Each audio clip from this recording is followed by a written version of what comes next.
This morning, we're very pleased that again one of the John Birch organizations from Belmont will be in charge, and it is with great pleasure that I present to you Mr. John McManus, who is the Public Relations Officer of the John Birch Society, who has brought three of the very promising new staff members and associates of the Society to help him give you some idea of what's going on. Jack, it's yours.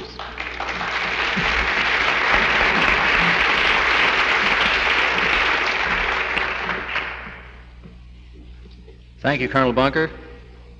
Thank you. I'm going to be very brief, which is not my custom. As some of you are well aware, we have a program here today which is what we call a winning combination. It is knowledge, determination, and youth. And the three participants in the program all have great knowledge, all have tremendous determination, and certainly are young. And I'm especially pleased that I was asked to be the moderator of this program, because that must mean also that I am young. What are you laughing about now? Our three speakers are going to give you three different looks at some of the things that a lot of us have experienced and some of the information that a lot of us would like to be able to dig out. Our first speaker is going to talk about how to take on a school. I think you'll find that very interesting. Our second is going to talk about how to survive while going to school. And the third is going to talk about how to learn while going to school. Our first speaker is a member of that next generation that we shall look to for leadership in the future. This young man joined the John Birch Society while in high school. He has just completed his third year at Fairfield University in Southern Connecticut, where he is a classics major and a Dean's List student. He's always been an outspoken conservative, and he has become famous or infamous recently on his campus as a Bircher. His point of view gets a wide airing through a column called The Conservative Corner, which is carried in his school newspaper. He's a veteran of the American Opinion Speakers Bureau, having made speeches for the Bureau through the Midwest and Southeast. Some months ago, he set his mind toward having his university sponsor Robert Welch for a speech on the campus. After a tremendous amount of haggling and effort on his part, the university did just that and had Robert Welch for a very well-attended program at Fairfield University. He's working with us in Belmont now, doing some research and assisting me in the Public Relations Office. He intends to return to Fairfield in the fall because he feels the need to expose a few more teachers. His subject is going to be Reflections of a Radical College Student. Ladies and gentlemen, Mr. Nicholas Bov'e.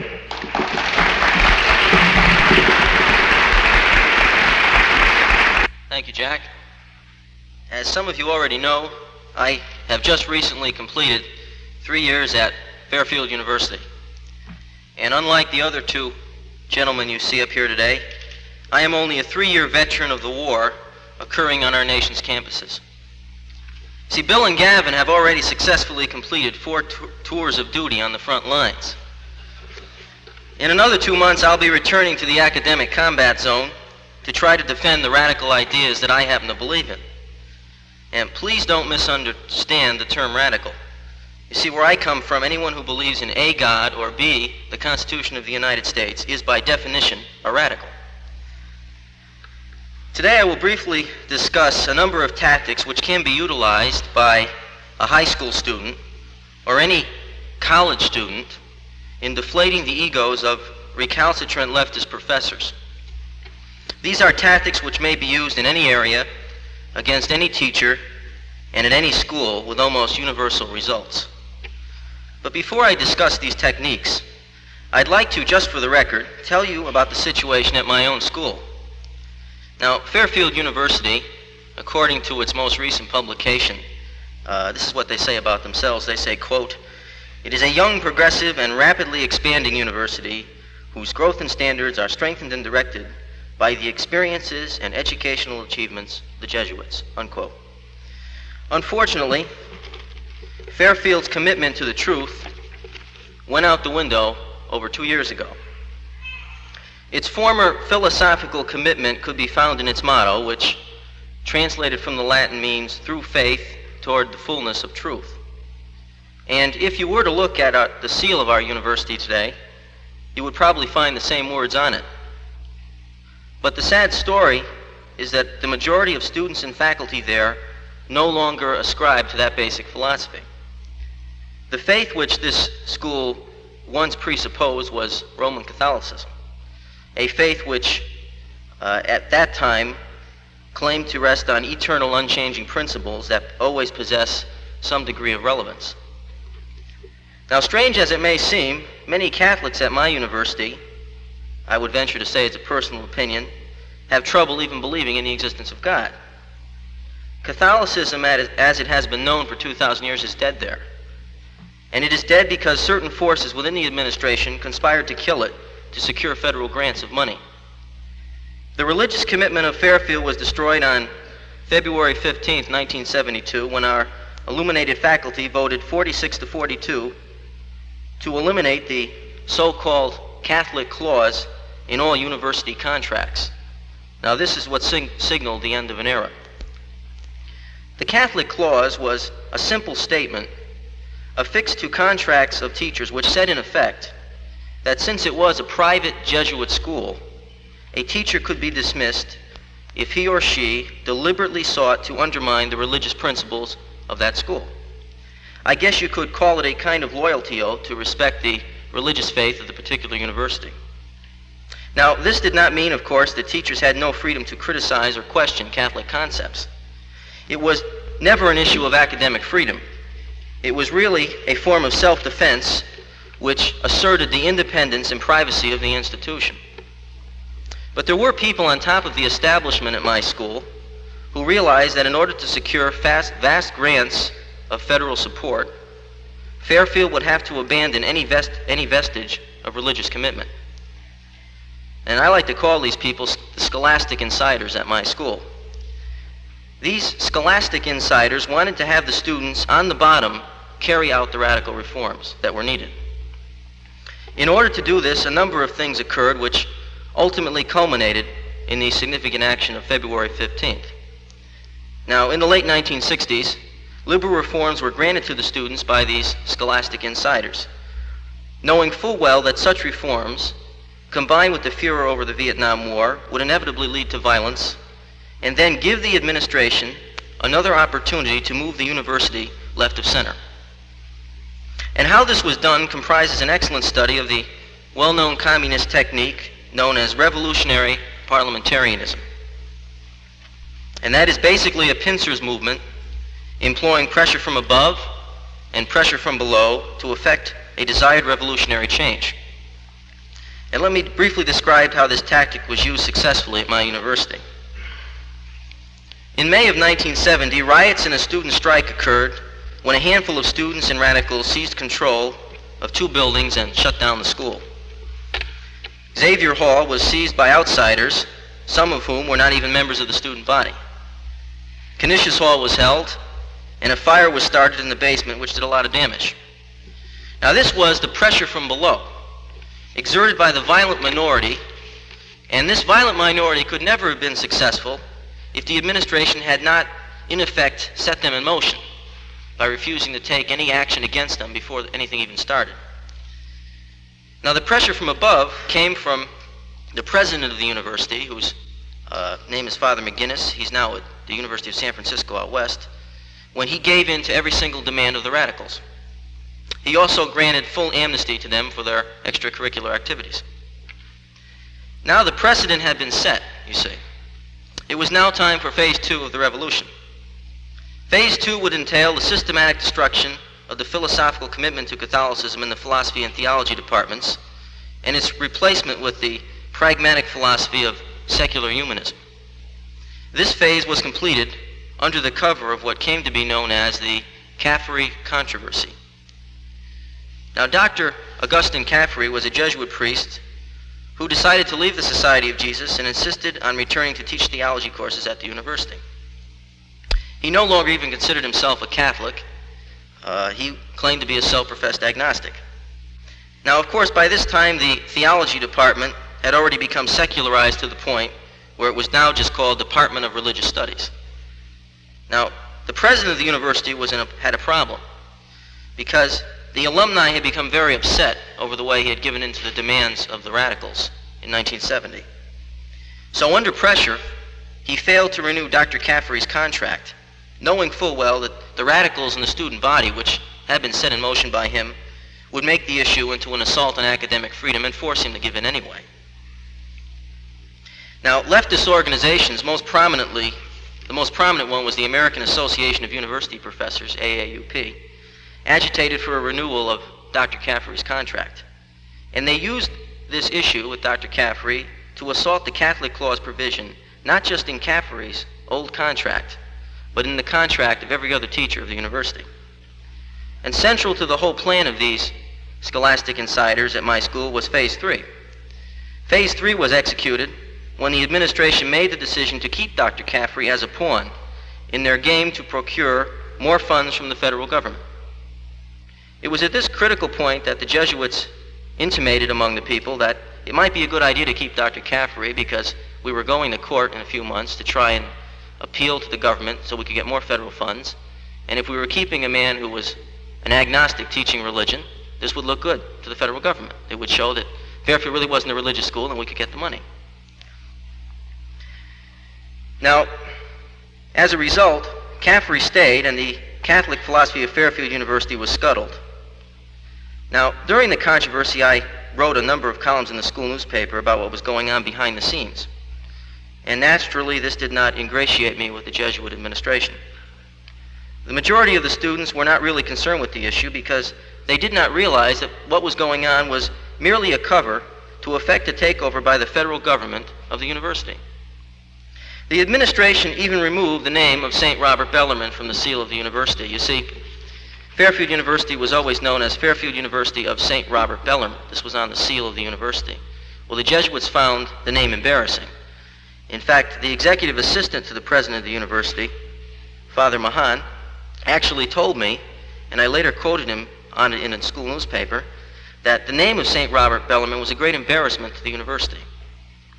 And when I asked him to comment on an article which appeared on December 12, 1971 in the New York Sunday Times, which stated, quote, "After litigation," and this was in the case to get federal funds, "crucifixes and other religious articles were removed from the university's classrooms," unquote.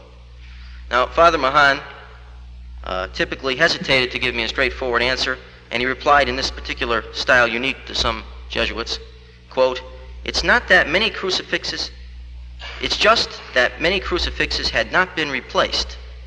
Particularly, we were sensitive about putting up crucifixes in buildings that were built with federal money." Now, if some of you can translate that, I waive my translation, and if you can decipher the double talk in that one, then you may be Jesuit material.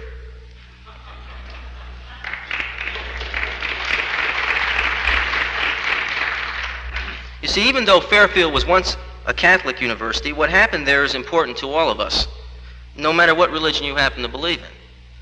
Because if something like that could occur at a once conservative Jesuit school, now, to give you an example, in the 1950s, a poll was taken around 1953 during the McCarthy era. I'm sure you've all heard of Joseph McCarthy. During this period, every teacher was polled on did they support Joseph McCarthy, and everybody at the university on the faculty supported Joseph McCarthy. And this was back in the 50s. Now, this was just to show you how far the school has gone in the other direction. Now, if that could happen, that by 1970 you could have a university with such a situation, which was once for Joe McCarthy, then it can happen at any university. Now, the ultimate goal behind this is to make all private universities dependent upon federal money. and hence federal control. In other words, they want to make them all dependent upon Big Brother in Washington. And that is the real reason for all the problems that have occurred on college campuses today. To use all the problems and all the riots as an excuse to turn over every last vestige of school control to the federal government. Now, all the riots and disruptions in a lot of other schools lead to the allocation, in some cases, and usually in most cases, of more and more federal government funds to meet the ever-growing demands of the students that provide the pressure at the bottom. For instance, one of the most common demands of the radicals is open enrollments and minority group status, special quotas. Now, the universities in some cases can't pay for these things, so in most cases they get federal grants. And this is a way of providing more federal control of universities, and even the private universities today are receiving lots of federal grants. No institution is sacred. Now, after a while, the students become mere pawns in the game of the establishment now running the United States. Now, the strange thing is that many students do not know the name of the game. Actually, Alan Stang spelled it out quite well in his article, The Great Con. For the Great Con really consists of naive students actually believing that the educational establishment and government here in America is against radical social change. A little research will show that just the opposite is the case. In fact, students have now become dupes of that so-called establishment they so often claim to be against. They have unwittingly become pawns in a very deadly game. And the game can get very deadly. I'm sure you can all remember Kent State, where students, activated by the rhetoric of Marxist professors, received a taste of what the new educational elite has in store for all of us. For you see, it is the Marxist philosophy, peddled by a few radical professors, which activates some students to provoke dangerous situations in which violence may occur. And needless to say, it is always the students, the pawns, so to speak, who end up leading. Well, what can a conservative student do who is in the minority on colleges today about such a situation? Plenty. But first, the student must know enough to have confidence in himself. And he must be prepared to suffer very stiff criticism from professors and fellow students. The best thing to do is try to make a few contacts with student newspapers. But the best way I have found to be effective is to be an open and outspoken member of the John Birch Society.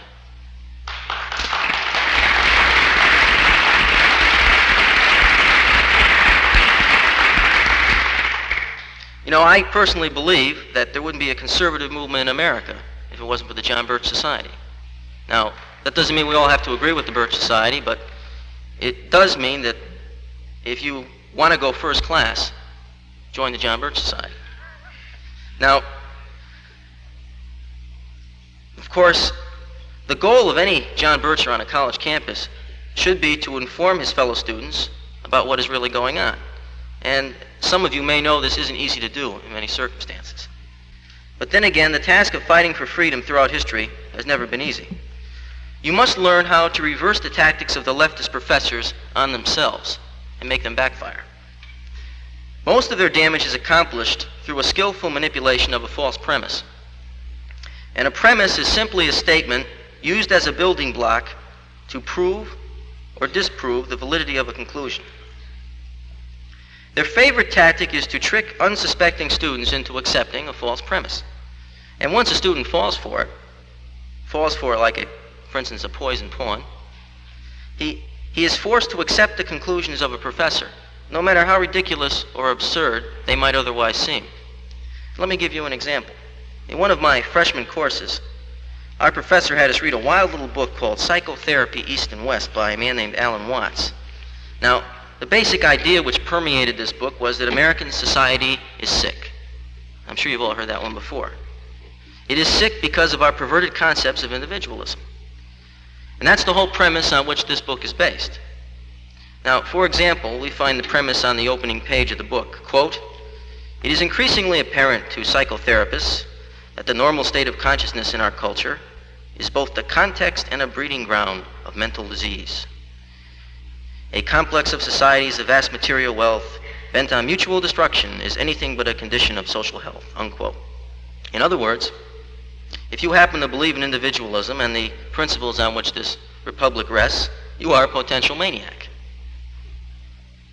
How do we know this? Well, simply because the book tells us so. It's there, the students are supposed to accept the premise. Now, if you accept that above premise is true, or that series of statements, you then must accept the ridiculous conclusion found on a later page of the book, which says, quote, "Eternity is now, and in the light of unrepressed vision, the physical organism," which means all of you people, "and the physical world turn out to be the divine world." Isn't that fantastic? Now, before you came in here, how many of you realized you were living in the divine world? Believe it or not, some students actually swallow this philosophy, which, by the way, is nothing more than a lukewarm version of utopia Marxism. Now, perhaps the most destructive false premise of all is the one which states that there are no absolutes and that everything is relative. They use this one all the time. This is one of their favorites. Actually, it's a very old line. It really goes back to a Greek named Heraclitus, who said the same thing. He said, everything flows. Pantere, everything flows. You can't step in the same river twice. In other words, everything was continually changing. There was no standard. Everything moved.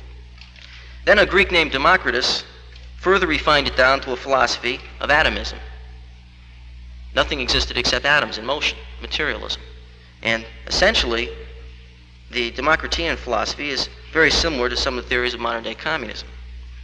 Now, the most important thing that they never tell most of the students is that Aristotle probably reached the best solution of the dilemma of change by showing that outward forms can change, and the basic matter can substantially remain the same. In other words, Aristotle successfully solved what I like to call the Democritean dilemma. That is the dilemma that ensues when one accepts the premise of the total relativity of all values. Now, the best way to counter any particular philosophy teacher who's bothering you, who believes in the all things are relative syndrome, is to ask him if he thinks that all things are absolutely relative. Now, if he says yes, as most of them do, you've got him. For you see, he's made an absolute statement, something which by his own definition cannot exist. You snared him in a blatant contradiction. The best place to do this is when your professor is before a large class. Now, everybody usually laughs at the teacher when a student snares him. They get a big kick out of this. Even the people that don't agree with you, they like it. Because I found most college students are bored with going to school anyway, and these things usually liven up the classes. 9 times out of 10, the teacher will laugh too. But if he gets mad at you, that's 2 points in your favor. That's because the students look at him as a sore loser.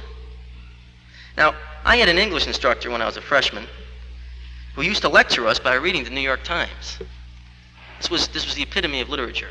The New York Times, I believe somebody said, was written, the grammar that's used is written, a 4th grader could understand it.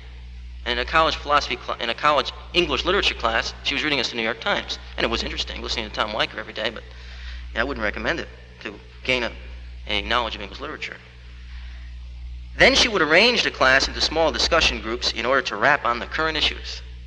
And at these sessions, and remember now, this was a freshman English class of a Jesuit university, she made extensive use of her elaborate 4-letter word vocabulary. You would think she was a longshoreman, but she was... I even learned some things in the class I didn't know before that were illuminating. She even went so far as to invite, and it had to be with the administration's sanction, because she invited leaders of the Black Panthers. One man was Lawrence Townsend from Bridgeport, Connecticut, and Larry came into the class and talked about how to kill policemen, something along that line. 3 weeks later, he took a shot at a Bridgeport policeman. See, Larry was, you got to hand it to him, at least he believed in what he was doing, you see. First he came to the schoolroom and told us all these nice things. The next man was the leader of the Mattachine Society in New York, which is a huge homosexual organization. And this was just kind of the entertainment they were bringing in for an English class. Now, it was then that I decided to use her class to look for Birch prospects. Now, you see, the initial impact of any Bircher would be, well, let me get out of this class. This lady's out for rocker. Believe me, I think she was. But I decided to use her liberal attitudes to enable me to just talk about the conspiracy, because if anybody else could say anything, I could say something too. She was so liberal that at times she would let me take her place. And it went over pretty well. Some students became a little interested in the Birch Society. And soon I had a number of them coming to see film forums, which we didn't hold in the classroom, but we held some private home. She wouldn't go so far as to let it go on in the classroom. It would offend her sense of decency. Now, I would like to emphasize that it was this liberal English instructor that gave me the most assistance in everything that I did. Without even realizing what she was doing, she created a situation in which I was able to educate fellow students on the conspiracy in the name of academic freedom. Now, the preceding class that I've used, this illustration, illustrates the first step in recruiting college students into the John Birch Society. The first step consists of controlling the ideological conflict or argument which a liberal teacher usually initiates. And the best weapon you have is the liberal professor. In general, liberals are their own worst enemies. With a little practice, any well-informed Bircher can tie a liberal professor into knots just by asking him questions that he doesn't know the answer to. And eventually students will ask you after class about the questions you asked. And that is the best time to answer them.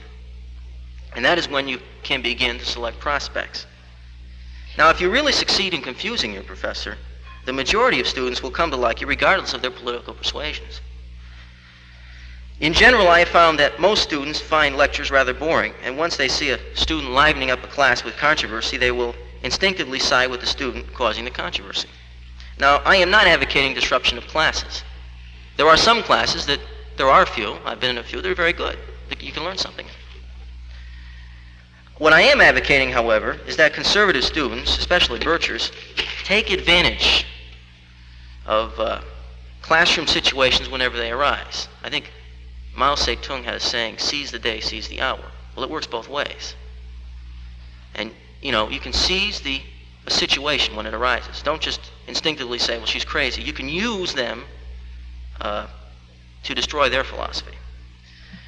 College students, especially those majoring in history, economics, or political science, which I stayed away from because I knew what I was going to get if I got into those classes, know that many classes of those topics today are really nothing more than opinionated discussions by several students interacting with the professor, alias the group leader. All one really has to do is let the group leader talk until you can trap him. Then you can get to be a group leader. And believe me, the effect is completely Pavlovian. You can become the center of the discussion and can, if the situation warrants it, control the entire discussion without the professor even knowing it, or caring for that matter. It is a simple tactic to learn, and our enemies, the communists, use it in varying forms. One form of it is psychopolitics. Now, it was by using such tactics that the Fairfield University chapter of the John Birch Society was finally established in January of 1972. It sparked a lot of controversy. By concentrating on key students, most of which were liberals in the student government, we got them to ask us if Mr. Welch would come there. We didn't ask them.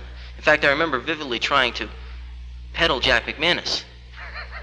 I said, I have a good friend of mine, Jack McManus, be a terrific speaker. And he said, well, who's he?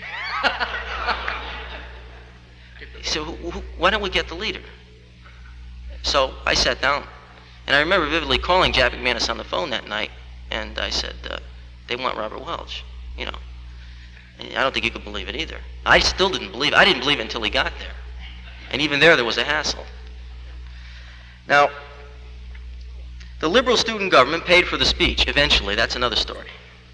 But they did pay for it eventually. And allowed local members of the John Birch Society to sell tickets throughout the state of Connecticut. Now, this was a tremendous psychological victory, not just for us at the university, but for the entire Birch organization in Connecticut. Because Fairfield had been the center of UN organizations and all sorts of other groups. And the mere fact that we could put out a flyer saying, the leader of the John Birch Society at Fairfield University, sponsored by the Fairfield University student government, you'd walk to a home and they'd just stare at it. You know, they couldn't believe it. You know, what was happening to Fairfield University. So it was a great psychological victory.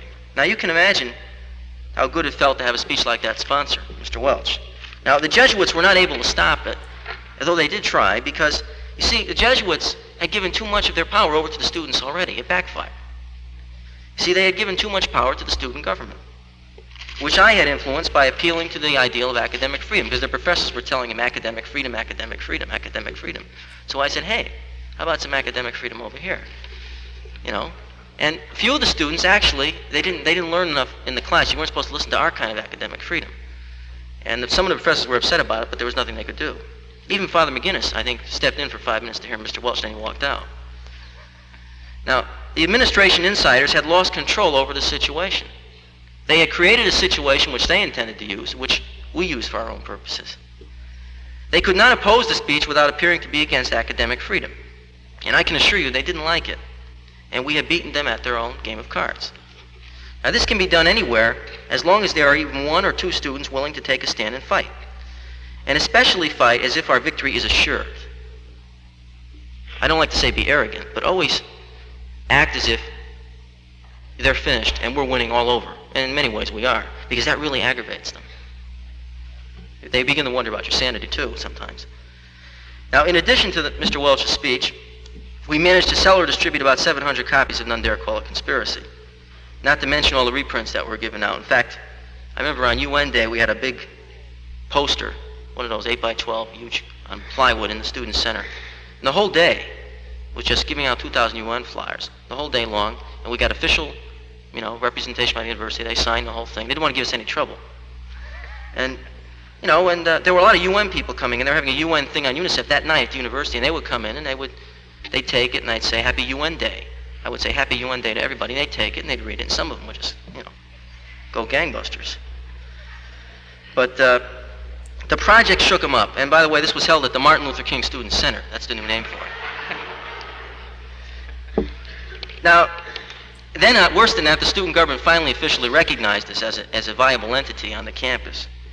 And they always ask me, well, why didn't you, you aren't asking for funds. Usually the argument is over whether you want funds from the student government. That's why you go to get recognition. I told them I didn't want their money, you see. And they said, well, why? I said, what's the principle of the thing?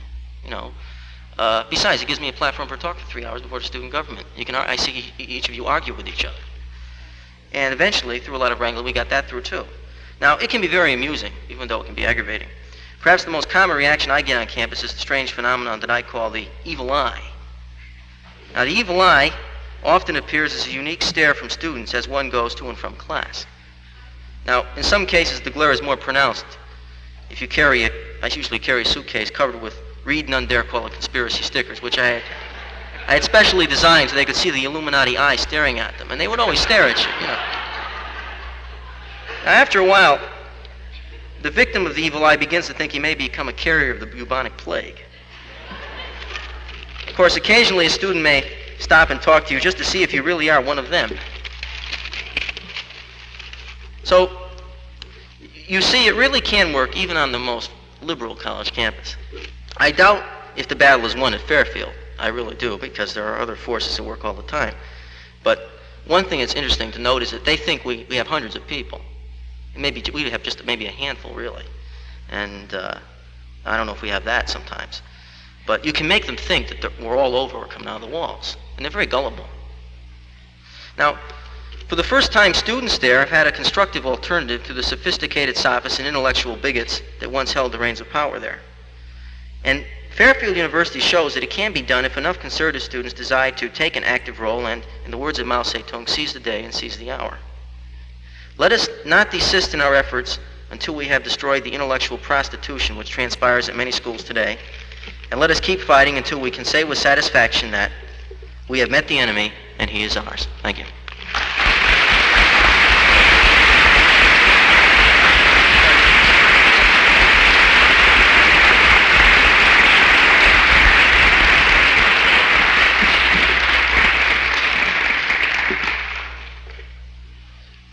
Thank you, Nick, and we all wish you good luck at your final year at Fairfield. We hope that some of the teachers do get converted.